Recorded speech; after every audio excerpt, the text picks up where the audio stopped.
তিনটি এমন অবস্থা আছে, এই অবস্থার যে কোনো অবস্থায় যদি একজন নারী মারা যায় সে জাহান্নামী হতে পারে, সে জাহান্নামে যেতে পারে এবং সে জাহান্নামের অতল গহ্বরে নিক্ষিপ্ত হতে পারে। আমরা জানতে চাই সেই তিনটি কারণ কি কি, এবং আমরা আগেই দোয়া করি আল্লাহ এই অবস্থার থেকে প্রত্যেকটা নারীকে বেঁচে থাকার তৌফিক দান করুন সবাই আমিন।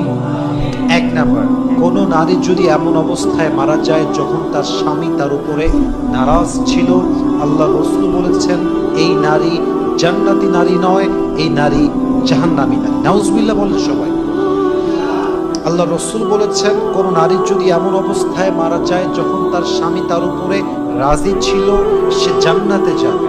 এবং যদি কোনো নারী এমন অবস্থায় মারা যায় যখন তার স্বামী তার উপরে নারাজ ছিল, সে নারী আল্লাহর জাহান্নামে নিক্ষিপ্ত হবে। অতএব যেই মেয়েরা আজকে স্বামীকে 2 পয়সা মূল্য দেন না, আমি বলতে বড্ড লজ্জা পাচ্ছি, অনেক মেয়ে তার স্বামীকে মানুষই মনে করে না, জানোয়ার মনে করে। ব্যবহার দেখলে মনে হয় এটা তার কেনা গোলাম। স্বামীর সঙ্গে সবচাইতে রুডলি বিহেভ করে, সবচাইতে বাজে ব্যবহার করে। পৃথিবীর সবার কথা শুনতে সে রাজি আছে, স্বামীর কথা শুনতে রাজি নেই। সেই মেয়েদের জন্য হাদিসটা আমি স্মরণ করাতে চাই।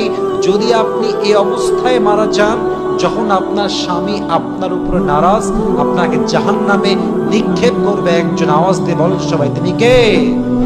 এটা আল্লাহর রাসূলের